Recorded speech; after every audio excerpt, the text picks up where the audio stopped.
Well, welcome back, everyone, to another episode of Virginia's for Realtors. At our quest to have a top producer from every major county in Virginia on the show this year, I am pleased to be joined today by Erin Garcia with Loring Woodriff Real Estate.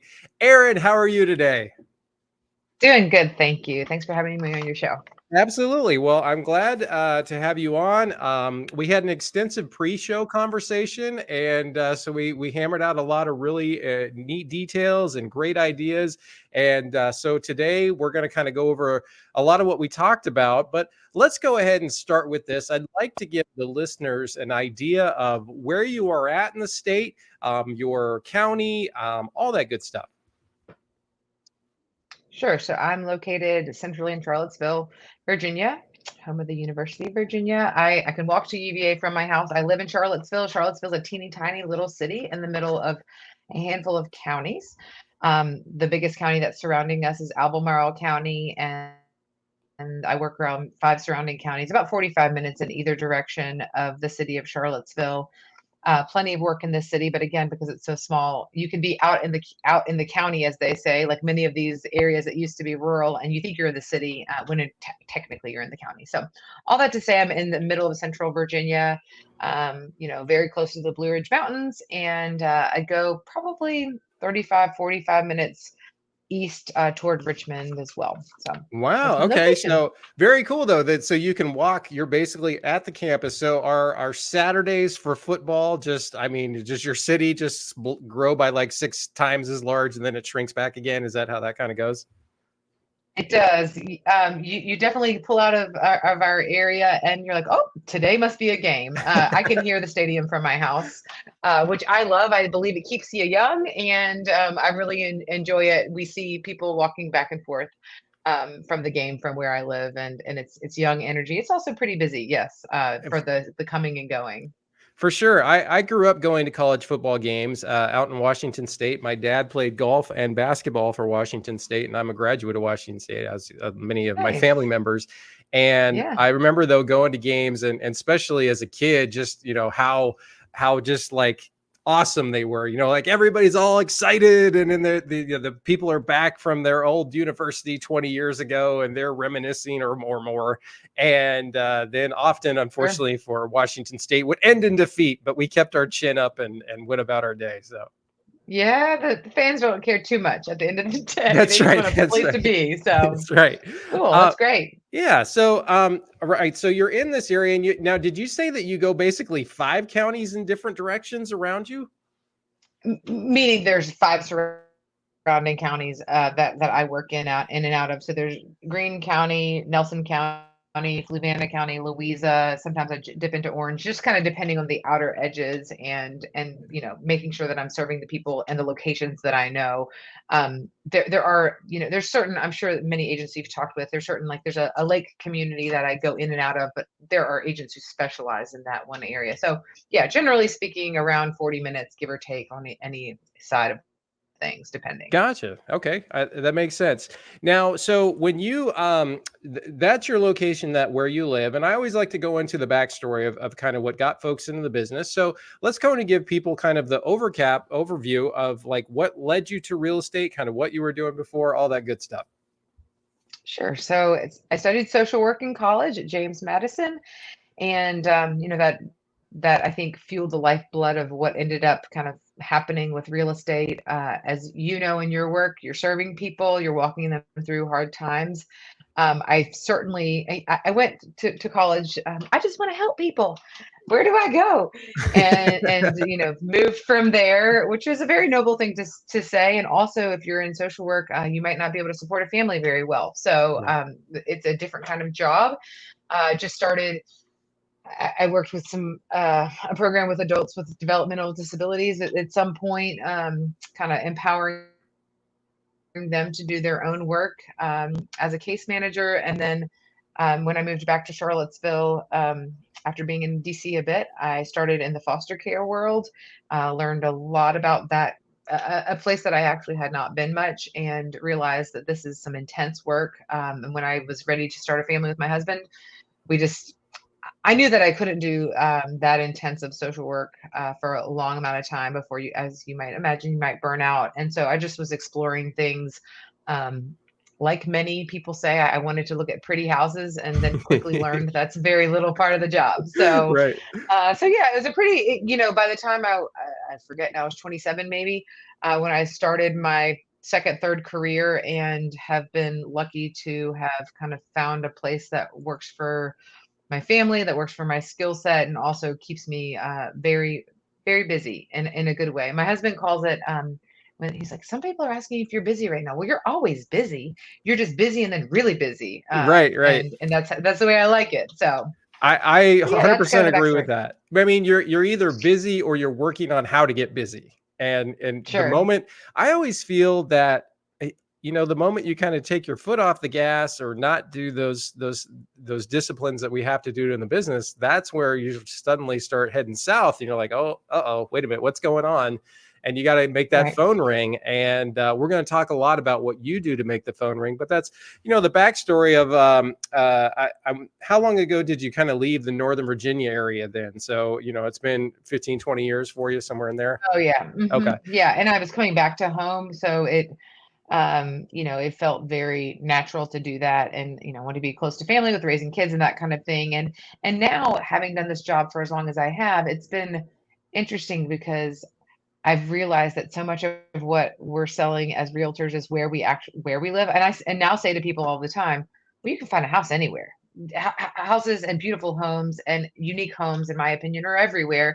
It depends on what's the community that you want to call home. So, if, like many people in this work, our first outing is just driving around and me saying, this is in your price point, and here we go. And I get to explain to them, I get to show them where my favorite parks are, and the Yeah. trail system that's here, and all the things I love about being here and having had little kids and now older ones, and even growing up times, being able to show off the community. And I say, I couldn't do this other places because this is home to me. And then I usually do warn people. I say, I really love it here. So if I stop me if it's I too may be a much, little biased on this, right? You're never Yes, like, and I yeah, am, I'm getting out as soon as absolutely. I can. It's That's like, right, that's exactly. So and that's a really good point. Of loving where you live makes a difference. I mean, I absolutely.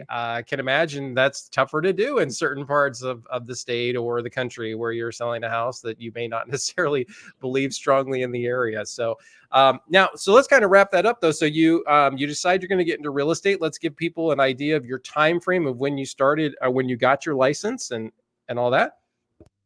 Sure. So started in '06, in a way that I had a small child, and it was busy for many agents who were already started, but for me, in starting to grow a business at that time, by the time things kind of picked up, things were slowing down Right. as far as the economy goes.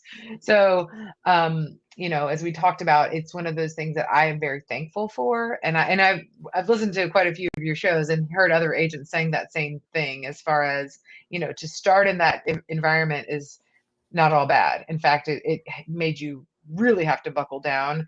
And at the same time, we didn't have the same tools that we have now as far as social media. I mean, social media didn't exist. Maybe there was MySpace. I don't even remember. Maybe Facebook had started, but it certainly wasn't in a business kind of way. And so, moving along now, things are very different. But yes, started in the '06 environment, really got busy. I started in a brokerage where Loring Woodriff, who is, I call her a machine. She sells a ton of real estate and she does a very good job. She was in an opportunity where she was like, Erin, I have these communities and I have a few builders. You want to start rolling with that. And I really give a lot of credit to that opportunity, and to her to give it to me, because I was able to sit at a model home of two different builders, one west of town in the county, one in the city of Charlottesville. I was meeting people. I called it my second homes. I had multiples of them. They were lovely. And, I was, whether or not I was selling homes in that environment of '08, '09, I was still out in front of the public, and really met people that way. Um, and it was a really great opportunity in that way. Well, I would think So I'm too, very you kind of lucky. really get to hone your craft on, okay, what are some ways to greet people? What are ways to say hello to people? So it's an open house in effect. And Mhm. so you're like, oh, that one didn't work particularly well. Try a different one on the next time you reach out Sure, to somebody. sure. Um, Yep. when you started that time, I was thinking about when we listen to a podcast like this 15 years from now, and we're both, senior agents and loan officers figuring out like, all right, we're, trying to get retirement and how we're going to do that. When Mhm. you think about like that 2006, 2007 timeframe, do you remember like any of your agent tools that you were using? And I got one to share with you that Yeah. I Oh, cackle good. about now. Can't So wait. yeah, Sure. I did a training from a very big trainer kind of person that at a firm that I started at, and I don't need to go into the details, but it's just I think it was originally I was like, is this what I have to do real estate? Things that are work for other people and feel so uncomfortable to me. And I know that there's an amount of uncomfortability that you have to deal with. And there's a part where I'm like, if this is what I've got to do to sell houses, it's not for me, kind of right. thing. Um, so I don't need to name those because I think that there are plenty of people who do those well. But it's a part of figuring out what's your zone, right? Of what feels natural, what feels like authentic, and what I can do without selling my soul.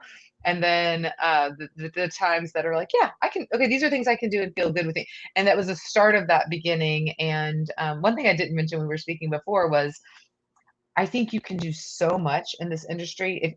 I listen often while I'm getting ready in the shower. I'm listening to one of these motivational coaches or some of these Yeah. kinds of folks, and there's all these amazing ideas, and you can run yourself ragged by doing so many things. And I think trying out new things is wonderful. When you realize they're a fit, then do those. And I think what I struggle with as being a very busy, high energy person is not knowing when to stop. So a handful of years ago, I think it was right before COVID, where I was like, we could never sleep if we did all the things, right? Right. You could be doing, and what are the things that feel authentic and good and life-giving for me and also can grow my business or keep my business where it is, whichever that is. And then at the end of the day, I know I can sleep well because I've done the things. Like, what is this plan for me? Yeah. And then I don't need to do, these 6 client events that people do that are really wonderful things, renting out movie theaters and ice cream, all those things. That's great for them. And it doesn't have to be my thing. That is probably a life sucker for me and doesn't do what I need it to do and say, this is your formula, Erin. You've been working on it a long time. This is what works for you. This is probably not what works for you. And then like, just do that and then sleep well, Right. Um, It's funny that you and mentioned I that because love hearing that. Yeah. I was walking with I was walking the other day and I decided to download Gary Keller's The One Thing book, and I Yeah. that's actually Uh-huh. one that I haven't listened to and or read. And he was talking, I forget when the book came out, but his idea is like, that's what you need to focus on, the one thing. You don't need 50 the one things, you need the one thing. And it really kind of hit home for me of like, I got 80 things and I need to get that down to like 3 or 4 that are manageable. But I wanted to tell you the one swag I remember when I was a loan officer in like '05, '06, that was Yeah. cutting Tell edge me. was I would go into a real estate office and we had this like CD that was a co-branded CD. I mean, it was like really small CD. And the idea was that you would give that to a client and it would have like your information, my information. It would be able to calculate mortgage payments. It's basically everything we can do on our phone like that. This CD would do that. And that was cutting edge at the time. Just Wow. like, oh man. And I just remember like, because as a loan officer, you Yeah. always want to have something better than I offer great rates and great service. Because, well, no kidding. If you're not in the bit, look, unless you're going to be Rocket, then Sure. you better be able to do that. Yeah. So, and that was like one of the Right. gimmicks, I guess, for lack of a better way to put it, that we had. So that's Love it. one of those I remember from that time Yeah. frame. And it probably went extinct very quickly, Oh, it did. if It I'm did. And remembering correctly. yeah, I remember, I Yeah. feel like you had to order like 50 of them or something crazy like that. And then one of the lenders that we used all the time, they would partner with you on it. So basically it was going through them and then you were getting their wholesale rate, but then it was like, $100 or whatever it was, but it was still one of those relics from the day that was, was a big deal Yeah, back then and not so much anymore. sure. Yeah, I hear you. That's awesome. Well, when we come back, I'd like to talk about kind of your first year in business and everything that went into it. So we'll be right back with Erin Garcia. Absolutely. All right. So, well, welcome back, everyone. So, Erin, let's talk about your first year in business. So you've kind of taken this jump. And one thing I wanted to ask you about, when you go from the environment that you were in, social worker, where it seems like you can't be paid enough and you have a lot of heartbreaking stories and things like that. And now you kind of enter this world of commission only and, it's very competitive. What were some of the challenges that you yourself kind of had to overcome, or what was your like intro to the world? How did that go for you? Yeah, I mean, I think that my husband and I had set things up where it was pretty low. I mean, again, when you're competing with social work, you have pretty low expectations on what you're bringing home, and that was a very wonderful thing. Because of his work and being a therapist, you shimmy children, you get it done. Right. Can you and I remember things where like so and so wants to go and see a house in 30 minutes and the things you look back and you did because you had to hustle your butt off. We don't do those anymore because if you're going to treat me like that, well, then that's how you're going to treat me for 6 months or however long it is, Yeah. right? But in the beginning, A, you think that's what you do because that's all you have, and B, you're going to run after every little thing, right? And so, yeah, I mean, I think not that I hustle any more or less, but I have a healthy amount of boundaries that can also weed in and weed out things. Like I remember random people who they never called me back. They didn't because they didn't care, right? I mean, those are all Right. those kinds of things. So there's definitely a different amount of hustle that I do think most new agents still need. And at the same time, I'm willing to I'm going to do that all day long within healthy Within boundaries. boundaries. And I think that's a yeah, good way to put it. Like when you're new, you just need to understand that the boundaries are a lot less. And so if you're looking for that perfect work-life balance, it's not for the newbies if you want to make it. And it's funny you mentioned that. I remember this is again, I started in '03, but I drove 40 minutes to the office to do a pre-qualification at 10:30 at night on a oh my Lord. Friday. Yes. And because they had their documents, they didn't have a scanner, they didn't have, Sure. and I needed it to be able to provide a letter. Yeah. And I remember I got home at, probably 12:30 at night and got it done. And then the frustrating part, I don't think they ended up buying, if I remember that correctly, but it does as a reminder when you talk about like, what did I do when I was new and hungry, like stuff like that. And of course, I would certainly never do anything like that now, but back Right. then, that's what you got to do. And so those opportunities that you get when you're new, you got to take advantage of them because you don't know where they're going to take you. So And I would say that, one of the things that I know as we progress on in our careers that I hear from different agents is like, I don't work in certain price points and that kind of thing. Um, I am I'd rather work with somebody who I'm going to be get paid much less with, that is a good human being, that I feel like I'm servicing well, all day. So I still love working. I still try to work across price points. Even, obviously, mine has moved up as they should, but also, I do have to tell people like there's nothing for 300 in our city, basically these right, kinds of things. But at the same time, like if I still don't want to designate certain price points and that kind of thing because it is still very fulfilling work. And I mean, obviously we work to get paid, but it's a holistic thing here. So yeah, and I would agree with that because it's the folks that when you have to uh, basically suck time, effort, energy, and of your happiness, or it's not for a for a paycheck. You don't want to do that. And then that's something that we kind of learn as we go along. Like sometimes you're just dodging bullets that are probably for the best, that you either didn't get the listing or you didn't get, sure. something. And it turns out it was probably for the best. Yeah. Now, when you walk into your real estate office on day one, let's talk a little bit about kind of how did you go about telling everybody I'm a realtor now. Tell me about maybe like your first deal that didn't come from the builder connection. Tell me about that part of it for you. Were you hitting up past friends and family that you knew from there, Yeah, or? I definitely never had a database, and I still don't use a CRM. And people hate it, but I use Excel, and that's how I track all of my people. And that's when all of a sudden I had an Excel document, and it probably was for my wedding originally, because I am a local person, and of course at that point people are using email, but not necessarily primarily. And so I started rolling on that, creating who do I know, and if people have been here for 45 years, well, they actually don't remember who they worked with originally, right? No, Because those right. percent of people have retired. So I started writing handwritten notes, and I would write however many a day and send them out. Um, there's plenty of things that I did then that I wouldn't do now. A lot of them were not fruitful. Running print ads, that's not going to do it in a town. I mean, like many places, is a very competitive place that has 1,200 agents. Probably Hmm. 80 of us are selling most of the real estate here. I'm making these numbers up, but Right, right. it's for the amount of population that we have. It is very competitive. I remember somebody on your show recently said that I listened to said, everybody knows 15 agents, and I was like, absolutely, all day long. Um, that's just what it is. So, I mean, I remember I've never been a phone call person. I love talking on the phone, and I get lots of my steps in during the day on the phone. But as far as that, I know you have a great phone discipline that I hear about, and making 30, 40 calls a day.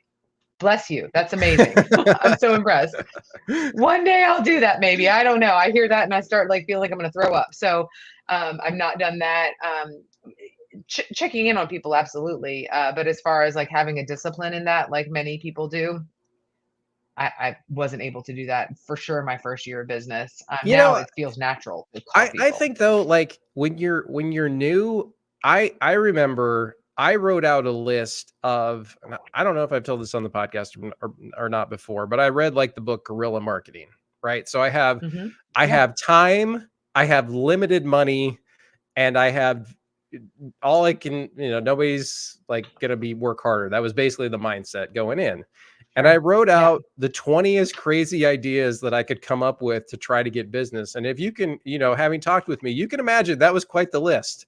Yeah, for sure. I went to car dealers and I was like, hey, if you have somebody that's trying to buy a car and they had their debt DTIs too high, let me try to refinance them, and then you'd be able to sell them the Lexus whatever, and then I get the loan. I went to Barnes Wow. and Noble and I used to drop I'd put my business card in like house hunting books or like finance books, and I Yeah. think I got a phone call from the manager telling me to stop doing that. It's like, Stop okay. it. That's amazing. I I love mean, that. and I just had this list of things that I would do. And if none of them worked out, and I do think like one or two were successful, but it was still the idea of like, I'm not just going to sit here. I'm not just going to hope that it happens. I'm going to make it happen. And that's what I would Sure. do. And I think for agents, sometimes when you're new, you have the coaching programs, and there's so much more available than when we started. I mean, I'm guessing Yeah. it was kind of similar for you. It's like, all right, you're going to handwrite the notes and you're going to do this and that. Well, it's like, well, what else are you Yep. going to do? Right. So once you get through the note Yeah. cards, now what? And what? Right. Right. Yeah, for sure. And I think for myself, things slowly ramped up in a way that, 10 to 15 deals a year for the first early years when I was also doing young kids and all the other things. I mean, I think it's gradually progressed in a way that, um, I'd have to go back and see like who were those people I worked with in the Right. beginning. Right. But all that to say, it's slowly moved up in a way that, 10 years in or so, I did start working with some assistants and did that for a while. And now, what we were talking about earlier, I'm in a place where I'd rather do things more low key and just me, and the systems that I have in place that seem to be working only sell 40 to 50 houses a year, but do it all on my own with some backups and some help. But I've backed away from having full-time help, and won't be doing a team where I have to sell more properties but sell less, and be more involved in each family that I'm dealing with instead. So I think that that's just a different fit depending on who you are. And I've listened to so many podcasts about creating teams and, you need to do this. And once you sell 30 houses, you should have an assistant and all. And for some people, for sure, that's how it works. Um, and again, it's just kind of knowing yourself and knowing your stage of life and what you want for that stage. Um, one thing that it reminds me of is one of my designators for a certain time frame in my life, which was about 5 years.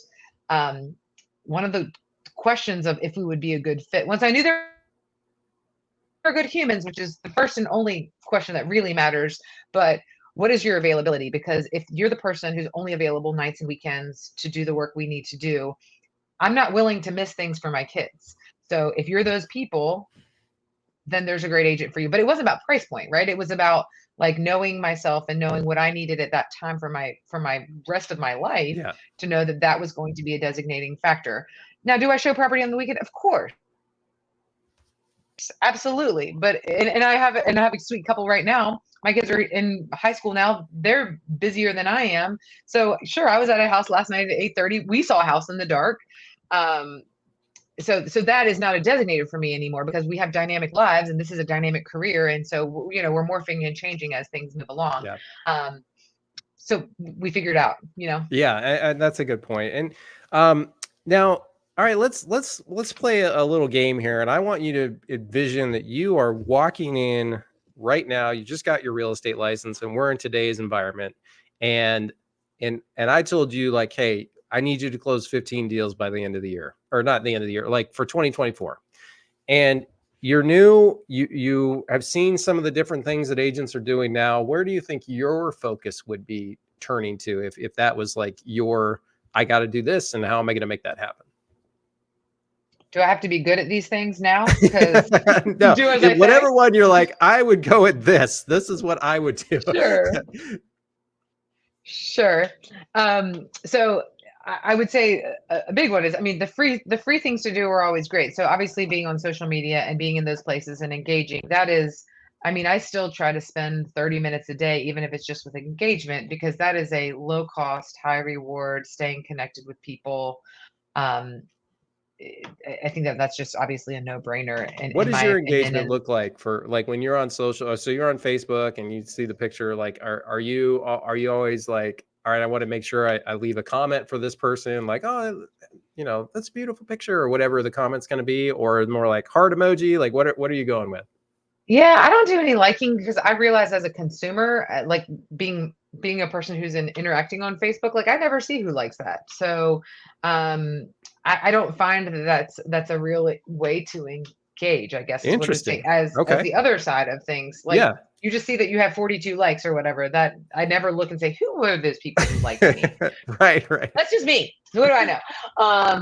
But yeah, I mean, I think like many, I want to be a well-rounded person. You're going to see my dog and my kids and where we travel and some real estate in there. And one of my goals for this year is I always remember to put it up on my properties when they're just listed, but I don't think I've ever, at the end of the year, I've done recaps. But generally I don't put properties on when they sell, which is when we're working with buyers, that means I've gotten no credit for those, right? Right. So that is a place where, I mean, I could do better in so many areas. That's just one. But the other one, regarding beyond social media, I think the other thing that I would do is spend a lot of time in the office or wherever you're seeing agents and learn from them. And tell me this. I love hearing people's what do you call them? Dumpster fire stories, the stories that people struggle with. Because I tell so many of them and this is what I learned in this paragraph of the contract or whatever, Right. because I think And continue your thought on that, or we'll move to a new subject too. yeah, let's do that. All right, so we're brand new. I like that we're gonna. Oh, we were talking about dumpster fire stories. So, and I think Oh you're right. yeah. You definitely learn. Unfortunately, when you're going through them, you learn a lot from them, and Absolutely. Maybe that'll save somebody else down the road. So, but go ahead and expand on that a little bit. So you would be picking up from people like their stories. You're in the office, and let's talk a little bit more about what you have been doing. Like if you're walking in right now. Oh yeah. I mean, the first 5 years of my career, I just stayed in the office and literally would just listen to people on the phone, having those intense conversations. I know you don't want to reduce the price. I mean, hearing people have these all of the intense conversations, I feel like you can't get that in a book. Yeah. And the mannerisms and the tone and the intentionality about all of those little nuances in communication. I mean, that's huge. I still do it to this day. I love sitting in the office when I'm doing my busy work or whatever it is, just hearing how somebody's going to handle a situation, because that's what we do with most of our time. And I think there's so many takeaways from that. How now do So you feel that more agents are starting to come back in the office, or how, because it certainly wasn't like it was, because I mean that was like everybody was in all the time. And now I don't think that's the case. Is there alternative ways you can kind of get that what you're talking about? yeah. So I don't facilitate our office meetings, but we do have quite a bit of collaboration within our office. And I'm certainly a big player in talker, as you might imagine. And from time to time, we are just saying we will go through the contract or the contract, different pieces, and well, this is how one could read this contract, and this is what happened to me. Mm, And I mean, just hearing I love hearing people's successes. That's a wonderful thing to celebrate. But I learn way more about people's mistakes, and we're all going to yeah. make them in some regard. So to hear people, this is what I learned. I think I mentioned to you earlier. I'm interacting with agents have been in the business since was born. And so, what are the things that you've learned over the years? There's all kinds of things that I think are such great takeaways. And then collaborating with those agents, right? Where do you need help? Where can I sit in? You need to learn the process, the market, and the contract. Those three things as a new agent. And that's not the things that are going to get you the big bucks and the deals, but that's what's going to make you a good solid agent. And then you can do those 15 deals in 2024 with some confidence and knowing what we don't know. Gosh, as a human being, but as a real estate agent, it's unbelievable to feel like the amount of weight that we have and that we carry, things we need to say and not say. The list is long. Yes. So Well, one of the things that, we talked about earlier was the idea of the content of like the market. And I always go back to the thought of, okay, if I don't have experience, and we kind of have to fake it till we make it to an extent, well, how do I show you that right. I have knowledge on the subject? And one idea of doing the video and incorporate socials is the idea of doing updates on where the market's at. So nobody would know the markets for Charlottesville better than me if I was brand new, because it's like, all right, there were this many houses sold last year. I would have all the numbers, and I would be doing videos about that all day long. So that's definitely something that, Absolutely. you know, Yeah, and I mean, when you have the time, like you said, time is free for a while, and going into well, just going into these homes and being able to speak with our clients about the house down the street, and it's showing that you're busy, even though you were just showing yourself that house. You weren't showing it to other clients, but being able to speak about different mini markets within all of our, I mean, we have multiple mini markets in our market, right? yeah. And to be able to show you how northern Albemarle is differing from western Albemarle. And you don't need to, and people don't want a deep dive. But they want enough to know about what's going on with their life and their house and where their kid might buy and whatever else it is. And so, if you can read people at all, you can tell when they want to do a deep dive, or they're just like, yeah, I just was asking to be nice. Right, I don't right. actually care. I would have two videos then. I would have like for my deep dive clients, that's the 5 minute version, and then I'd have the Yeah. 45-second overview. Yeah. I'll give you one that I would do if I walked in the door and I was a brand new agent. I would go and I would check and see, Yeah. all right, every subdivision around me, do they have a Facebook group page? Whether it's 20 homes, whether it's 15 homes, whatever the number is. And I think you'd be really surprised which ones don't. Now, let's say if I'm like, all Mm. right, well, this particular area doesn't have a Facebook group, but there's a lot of houses on a street, in this particular street, because I've done both of these where I purchased a condo in Virginia Beach and there was no Facebook group. So just guess what? I made one. And then same thing Yeah. for a house I had in Fredericksburg. Like, all right, I'm just going to make a Facebook group for the page. And in order to get traffic, I just sent a letter to everybody that was on the street. Well, that's something agents have access to, is like, okay, address 41, blah, blah, blah.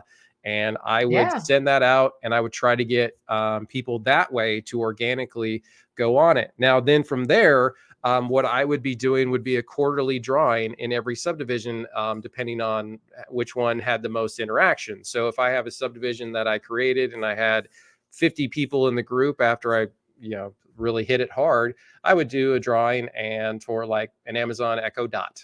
And I would have a different drawing for Cool. whatever. And I'd reach out Yeah. to my local friendly loan officer type and I'd say, hey, look, we're going to do this video and we're going to do this drawing and we're going to ask a question about the neighborhood and then we're going to do the drawing. And that's what I would do.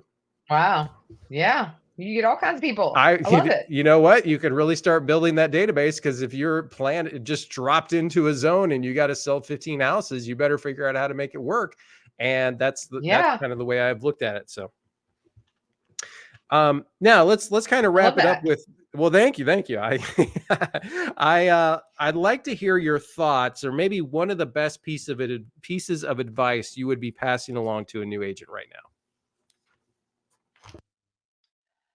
Well, I mentioned it before, but I think two things: finding who you are in this business. Aside from you're gonna hustle and you're gonna do all the things, but as far as a new agent, like you're gonna start some of those habits early, and so I think that that's important. But also knowing that contract, that Yep. is the heart and soul, meat and potatoes of what we do. And when I sit down for a buyer consultation of what are we gonna do, I'm doing all of that prep work up front, because just this week, a house came up and we weren't ready for it, because not that we were not ready, but I want to do all the contract prep, especially with first time home buyers. And I'm going to talk to many people like they're first time home buyers, because if you bought a house in LA, that's not how it works here. No. If you bought a Right. house in Richmond, that's not how it works here, right? Harrisonburg, Right. like you don't have to go far um, to use a completely different contract, sadly, because that does make things complicated and difficult for us as far as seller responsibility, buyer responsibility, etc. So I always, the minute we meet, we're working to, and we know we're working together, I'm going to say, can I be a big nerd and ask you, go ahead and start reading that contract? And we're going. I used to have people who said, well, I trust you, Erin. I'm just going to sign it. Please don't. I love your trust. I love your trust.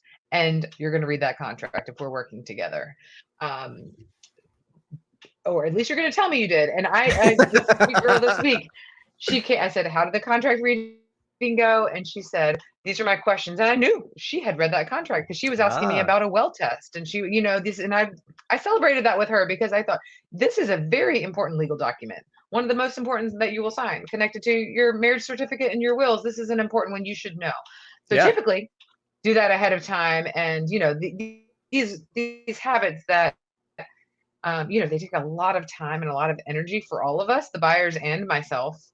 But they pay back by taking so much of the stress when it's time to move forward with. Well, So why am I talking about that? Because you were no, asking me I think it's a about smart what idea, are the things I because the would do as a contract new and agent.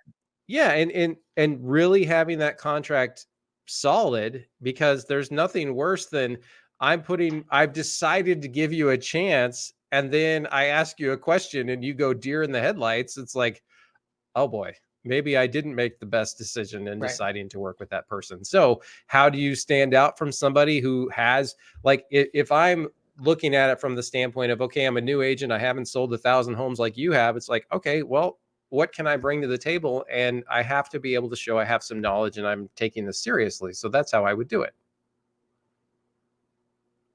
So, um, Yeah, absolutely. all right. Well, I think that's a great piece of advice for new agents, is really know that contract. I love the idea of like, we're going to be in the office as much as possible, because we need to be hearing from more experienced agents and hearing their war stories. Those help us when we run into a similar circumstance. We're really going to be hitting anything that is free. We're going to be working on trying for marketing ideas. We're going to be on the socials heavily. I would say the other thing I would add personally is take advantage of the opportunities that the local associations provide for training to kind of either meet new people and or like find the fit that's going to work for you. Because again, you go back to the same idea of like, hey, And I say this, as a loan officer, obviously I would like to work with as many people as possible, but I'm not for everybody and everybody's not for me. So, but find your tribe, right? So that the idea of really narrow down who you like working with. Yeah, absolutely. So, all right. When we come back, I want to talk about your pillars of business and everything you're doing right now to be successful. So we will be right back with Erin Garcia. Break. Great. Maxie got put up. He could not be trusted, so I had to. There you go. Yeah, he was. Oh, I see your guy in the background there. So far, so good with this guy. Yeah, he's and this is Pippin, and he thinks he's got to be in here with me, or he's gonna be scratching on the door. I'm his person. So. Yes, they all have one. I've been designated dog walk guy, but my wife gets, unfortunately, the Weimaraner. He's a giant Weimaraner. People think he's like a mini Great Dane. He's just out of control. Oh my goodness. Yeah, he's like, Weimaraners are supposed to top out at 85 pounds. He's 100. So there's that. Oh, holy moly. And he's clumsy and he's just goofy and we love him to death. But boy, that dog is a hassle. Like, he's a lot coming at you. So yeah, it sounds like a horse. Yeah, pretty much. Yes. So she gets the brunt of it. So I can understand that at least Pippin has selected you as the human and is smaller. So that works.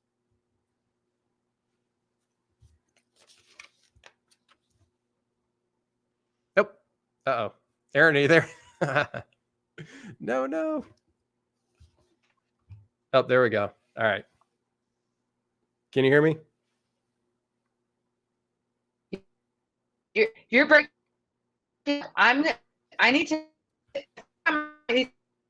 a different part of my house, and we still this real quick to a different place. Good. Okay, sounds good. I caught that part.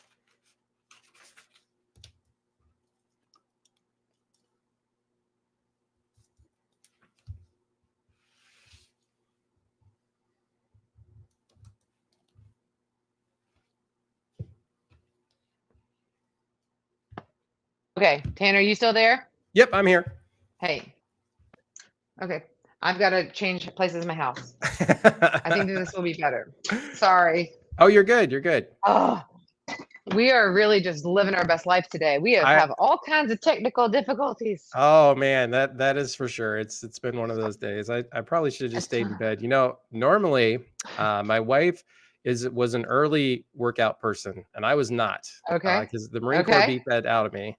And then so she convinced me to start doing it again. So we've been for the last like 3 months we get up at 4:45 and we go to the gym. Yeah. So we're in that gym by 5:15. You're that guy. Unfortunately, yes. But this morning I didn't sleep well last night. I'm like, I'm out. So she was like, all right, fine. And I think that's it. I just missed my gym opportunity and here we are. So well, you can blame it on that for the rest of your life. You get out of bed. No, I'm just kidding. That's right. Now, but so hopefully this is less glitchy. That's right. So like, I'll know, hey, at least if I have a podcast day, I need to get out of bed because unfortunately all heck can break loose. So. No, it's fine. It's fine. All right. So here we go. Let's talk about the pillars of business and kind of go from there. Great. All right. So, welcome back, everyone. So, Erin, let's talk about your pillars of business. Now, we talked a little bit before about how the review process for you has been so beneficial and so helpful. And because the reviews that you've received are so genuine, let's talk a little bit about that process for you, which reviews you're going for, and how you go about getting them. Sure. So when you refer to these bold moves in your question at the end, for me, asking for a review every single time feels like a bold move. It feels very scary, and at the same time, I will know and like that I worked my little fanny off on that deal, and that they thought that too, and it still feels scary to me, even when I feel confident that they're going to give me a good review. And of course, we don't ask for reviews unless we know that they're going to say nice things. Right. That one was a dumpster fire. Can you please leave 5 stars? One point, I asked somebody who I had done again a great job, and they gave me like a 4.9 or something, and for type A, it's not good to get a 4.9. And there was something like I had to, I forget what they said. And it was it was a fine thing. And my husband had to, since he's a therapist, he had to work. He's like, Erin, those people would never give anybody a 5 point.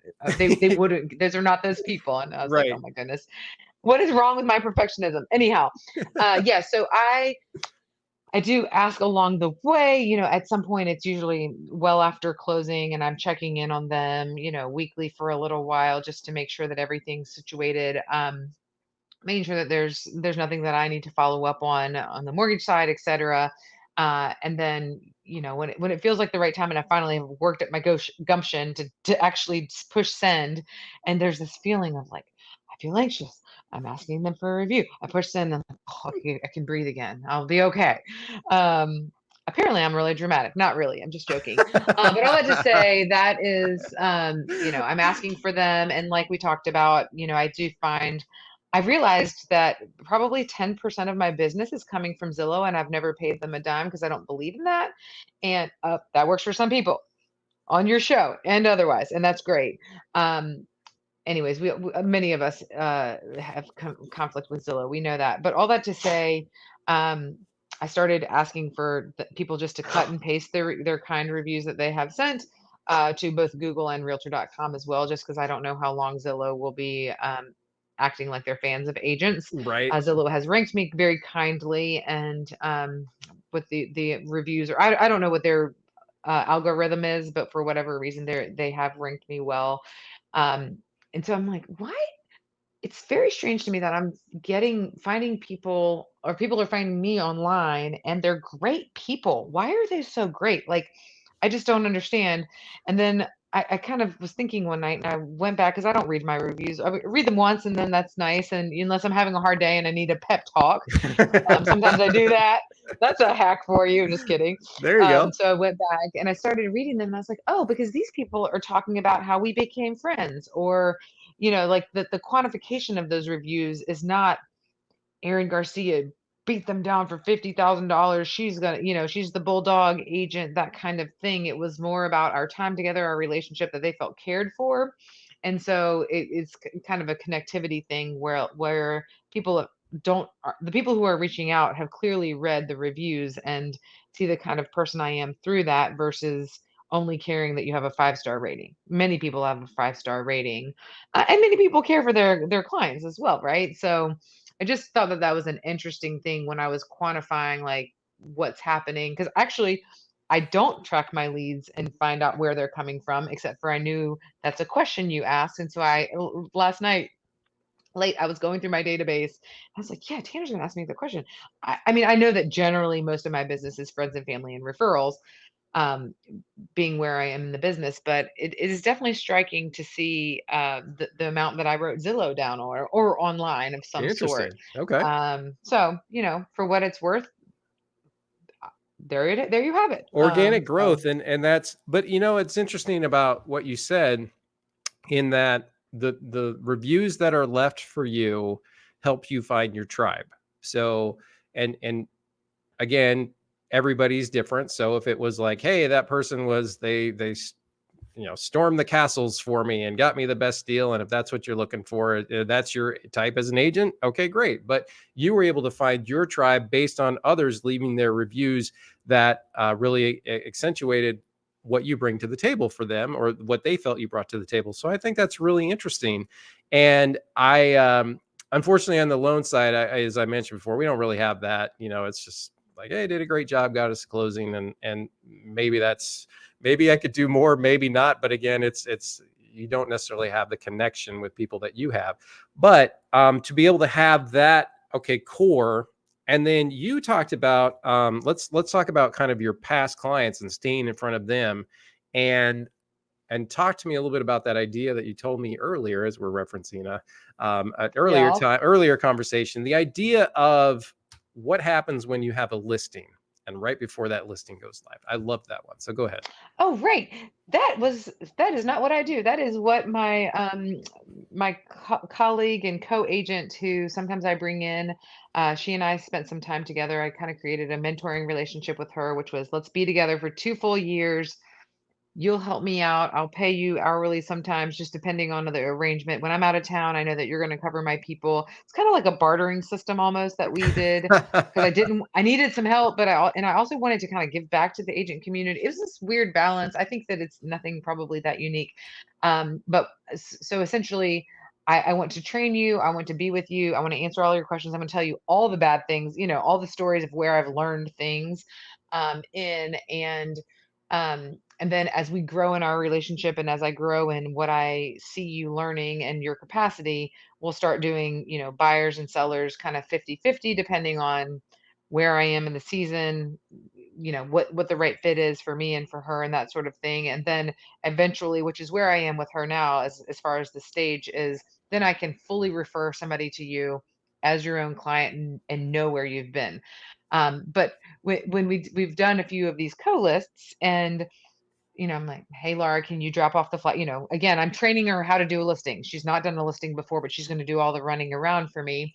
And hey, it's time to take over the flyers and the lockbox and whatever else. And she's bringing, plants for the front porch and flowers for the photo shoot. Like she's got that innately in her, and she also has the time and energy. And she made us both look good. And I've never done that before. And I know that many agents do some of these things. But I just didn't have the capacity for it.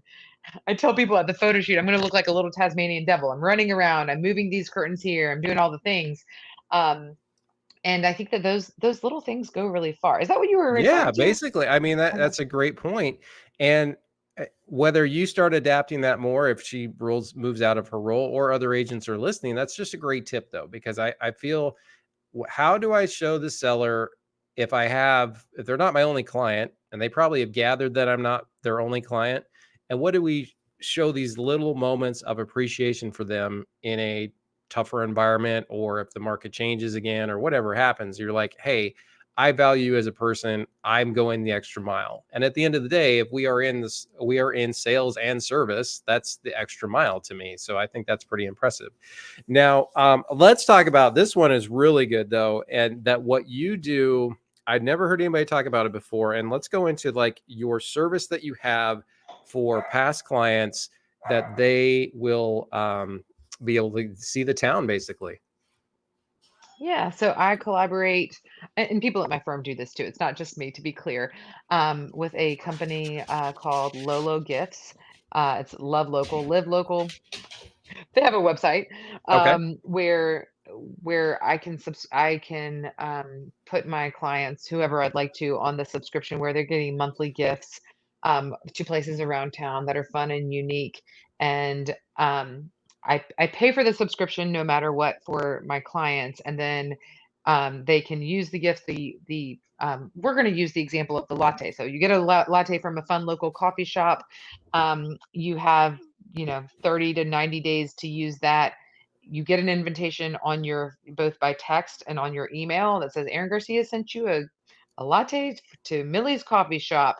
Um, and I get to write a note in it that says, wow, what did this January it's been? Can you believe that all, whatever thing that I want to share with my people, or I love to tell them my favorite latte is this, or whatever it might be, that it doesn't sound so rote.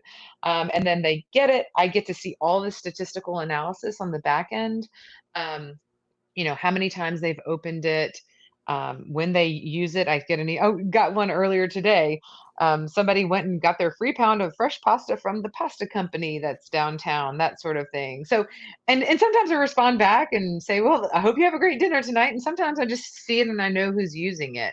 Um, I've been doing it for about 5 years now, and it's been something that I have really loved, and my clients seem to love it.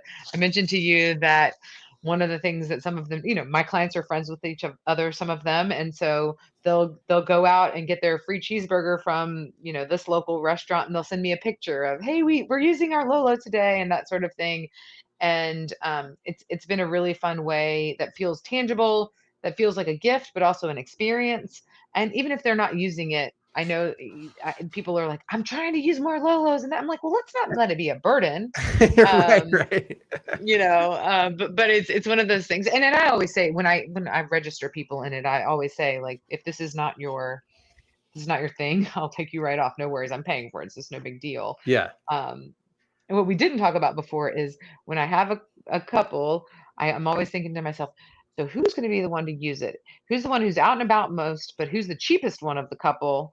And we joke that I say, well, I signed up this person in the family, but let me know if I should change that. And every once in a while, somebody is like, well, actually, this is the person who's going to use it more. So it's fun, and I'll check in on them like once a year on the side to say, hey, is Lolo fun for you? If it's not, I can always end it up. But it's a great automated thing. I just pay for it and it rolls out itself. And the only thing I'm doing is putting somebody in the database in order to get rolling on it. It's beautiful. And I want to recap this for people because again, I had not heard of this and I've talked to a lot of people and this is lologift.com that they're going to go to. And if they wanted to see, and I mentioned to you, there's some sort of non-compete that they have. So I don't know where people are able to use it and not. So I can't speak for that, but it is a company that's facilitating it. I'm not doing that.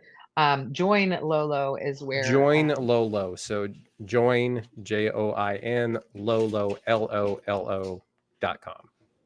Correct. Perfect. Mm-hmm. And then, so for the agents listening, the idea is, okay, I load my database and I pay a monthly fee for the potential for them to use this service.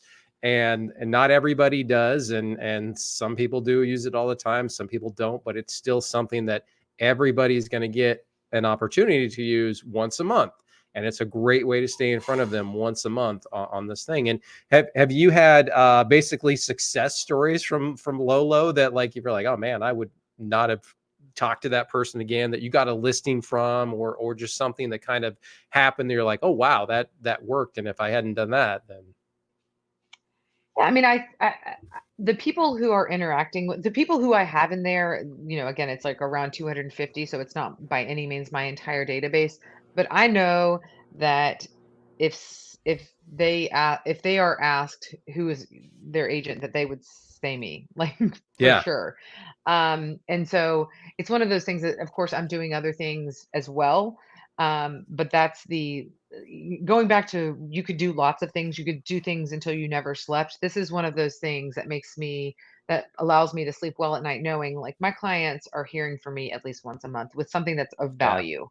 And I've tried other things that I felt like were just filling people's inboxes or felt cheesy and didn't feel authentic. And so I'm certain that part of why I get the referrals that I do is because we're keeping up in that way.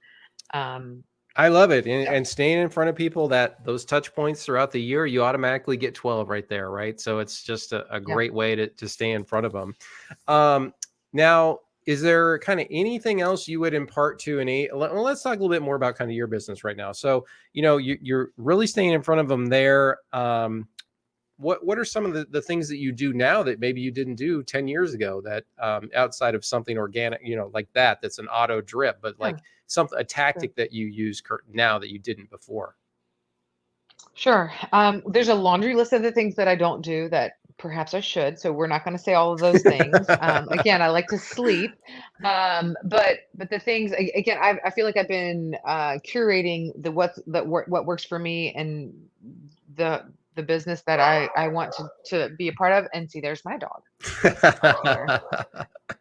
Apparently we have dog love.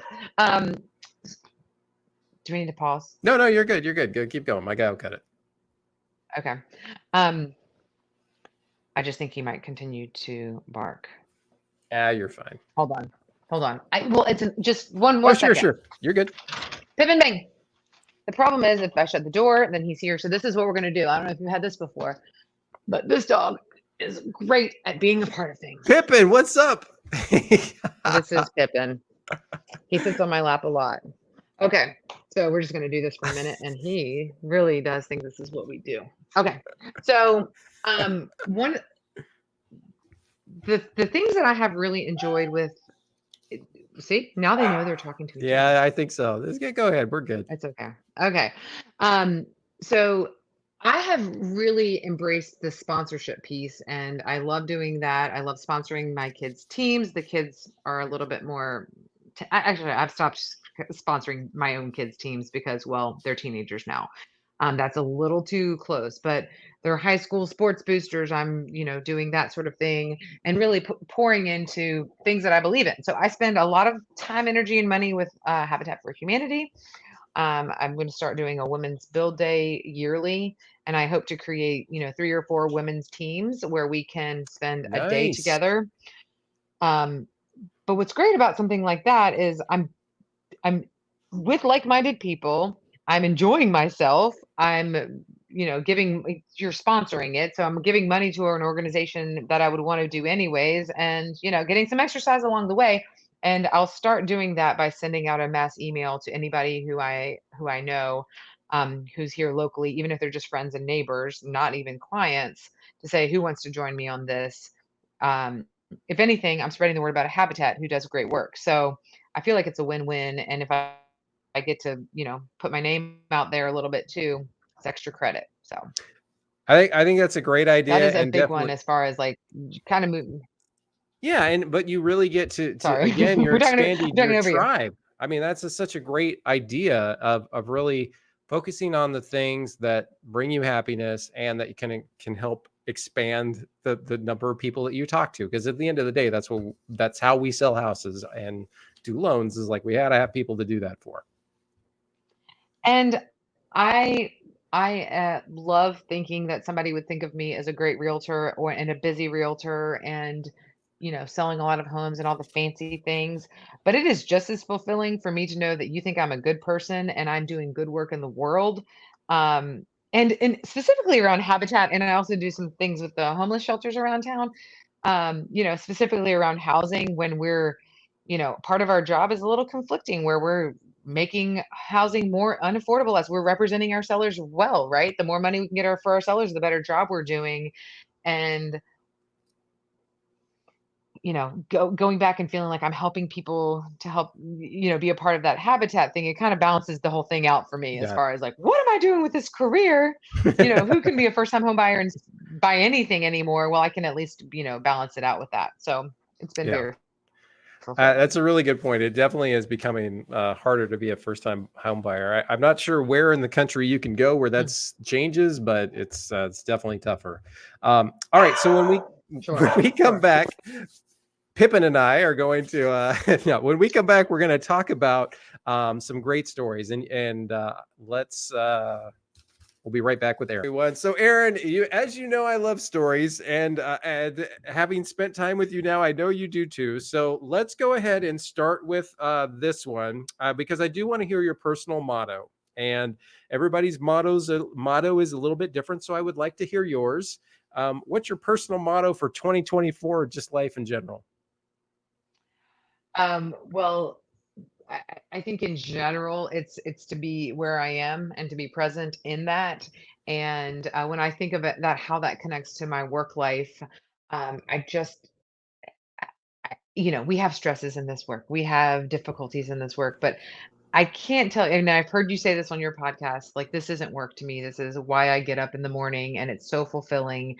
And so to be present in that as well, I literally, after, I can't think of anything else that I could do for 16, 17 years and it not feel like work and feel excited to get up and go in the morning. And when you come back from a trip or you come back from being away or wherever it is, you're like ready to go. Um, that feels like such a gift, and I know that that's not what everybody feels about their work life, For and I just sure. feel really lucky to be able to do that. I think that's such a good point because I can't imagine, and no offense to our, people working at Geico or wherever, you go out, you've come back from a 10-day vacation, and you're just like, I'm so happy to be back to the grind at company X. Whereas for us, it's like you go away and get that like, that feeling of like, all right, I'm back in the game. I recharge my batteries. I'm excited to do it. I'm excited to help folks. And it's such a great point. I'm not sure you get that when you have a job that's not kind of like what we do. So, Right. yeah.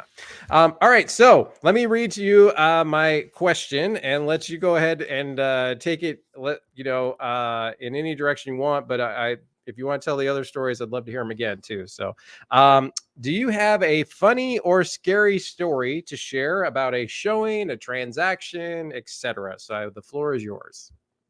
Sure. I mentioned when we spoke earlier, sadly, being a woman in this industry means that there's plenty of scary experiences that we've probably all had. And sadly, it's in a matter of time, and we attend trainings to protect ourselves from that. I don't want to talk about scary stories though. Um, I think the opportunity to tell a few funny and maybe one fulfilling for me. Um, I was just mentioning to you that I had an open house early on in my model home. That was my second home. Stayed there quite a bit of time, and a sweet, sweet couple came in with their baby in one of those car carriers. That anybody who's raised a child since 2020 or 2000 knows about for sure. And they came in, they looked around, they did their thing, we did our thing, they left, and then they came back, and I thought to myself, well, this is great. They must really like this floor plan or something of the sorts. And they were so sheepish and so sweet and so clearly sleep deprived for sure. Right. They're like, we Aaron, and this is 5, 6, 7 minutes. I don't know, a good few minutes went by, and they're like, we left our baby here. And lo and behold, they in a quiet office, they had left that carrier, and I hadn't noticed it. And there was their baby just sleeping away. I don't think they had pulled out yet. They had gotten to the parking lot and were getting themselves situated. But again, so relatable. Got my And I just keys, let them got my know phone. Wait a minute. all the things. That's right. Got well in their car, and they're like, "Where's our baby?" And the biggest thing I wanted to tell them is that's totally normal because you're just trying to survive at that point. I thought it was precious and sweet, and also now I could retell you that story. And I hope that one day I meet those people because I don't remember who they are, but they have for sure remembered that. Oh And it's a yeah. small town, so I'm think we're gonna match up at some point. So 100%. And I mean, what a interesting story. And you handled it well. And thank goodness that they didn't go too long before they're like, oh my goodness, this. didn't have to call 911 And for what I'm sure. thinking honestly, as a husband at one point. All right, who was in charge, right? Because if you're the husband, that's going to be on you for a while, and that's and as having been in that position at what time or two in my life, not leaving a child around, thankfully, but making a mistake Sure. that would turned out to be my fault. I'll give you a quick one. I was like Disney World. Hey, we're all gathering for the picture, but the boys are really close to age, 20 months apart and old enough to sit up. And so I stack them next to each other. And the youngest fell backwards on concrete. And Oh, the oh sound gosh. was sickening, as you can imagine. And of course, that Yep. one, I ran over there. He was fine, but it was like, that was on me. That one's mine. And Yes, trust me, that is that's so yours. when Oh, I'm thinking wow. of that husband, I hope it wasn't on him, but if it was, oh, that lasted for a while. So That's right. Oh, man. all right, so story Well, number 2. All right, so go ahead. uh-oh, lost the AirPod. Um, I tell the other quick one of the funny, what I thought was funny, which was Oh, I it's a walking great into the story. Go ahead. Yes, listing, go ahead. going in and, the husband very quickly saying like, I have this side business. He's kind of talking about like, this is normal. Like I have a side business doing so-and-so, which you're thinking making candles or something normal. And he says, I'm Right. breeding these Stamp very rare, collector. that's right, very rare lizards. And then I ship them across the world. And so when we go downstairs, you're going to see these lizards and these aquariums. And I just wanted to let you know that. And I'm thinking, who pays? He's like, you can make really good money doing this. At least this is at the time, this is 15 years ago. And, and so he's trying to make like a red dot on this head of a gecko. I have no idea. Okay, so Something setting the very, stage, you go to a listing appointment and the folks, everything appears normal and they just are, and he's walking down the stairs and he's just like, "Oh, by the way, you're about to see a ton of lizards." So those people that don't like lizards, this is like, wait a minute, I'm walking down to the lizard lair? Like, I mean, this isn't nearly as creepy as it sounds like you have it in your head, which sounds great. But if they're in aquariums, and he's like, okay, you're going to see more than a normal amount of aquariums. I don't, probably 10, 15 of what his business it's is. a lot I of mean, one aquariums. of the things is no big deal, but one of the things that am thinking to myself is like, who ships lizards? Like, I know they ship baby chicks, but like, what if that thing's dead? I mean, Right, my mind right. is getting blown because who wants to buy a red dotted lizard? I don't know. Apparently, a lot of people. It's a really good But question, anyhow, and I could see there's a lot of liability in the lizard shipping, right? Because they get the lizard and they're like, the lizard died the next day, but then they're like, well, I'm going to need to see proof that the lizard was live when I sent him out, and I mean, all the things, all yeah, the right, things. right. There's Anyhow, some when he's serious he's doing Reddit that and threads explaining, on this. I think he probably at some point saw my face and saw like I was reacting to that in a way. These are very emotionally intelligent people. And then he said, "Oh, you think this something like, oh, Erin, you think that this is funny."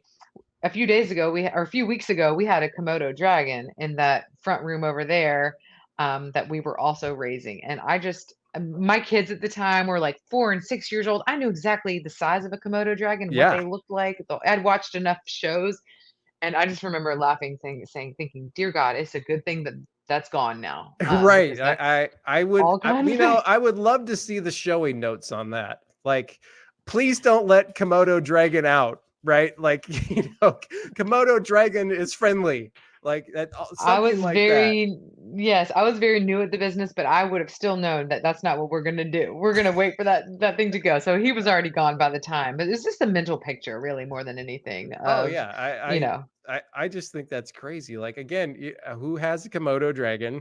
I mean, the number of Komodo dragons in the state of Virginia is basically like the zoo and this guy. So it's for just sure. it's crazy. All right, so the last story for us. Go ahead.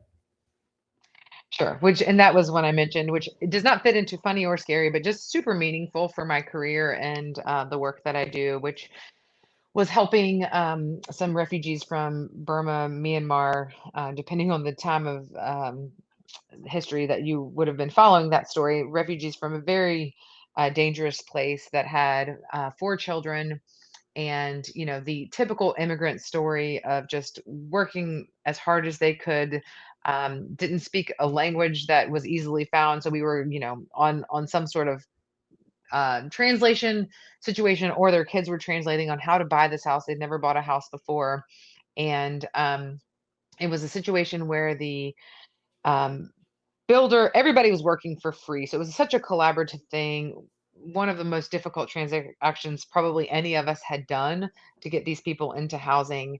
And at the same time, I know all of the same people still many years ago now, Wow. Yeah. who would have done it 100 times over if we could get hardworking people who deserve it more than many, um, to get into housing. The whole thing was just beautiful. But we'd been through a very long, arduous process. We get to the day of closing, and we get upstairs and we're showing her the house, and just like how things are working. Again, translating through the children, and she looks at me, and we are figuring out that she had not realized that they were going to have laundry in her actual home.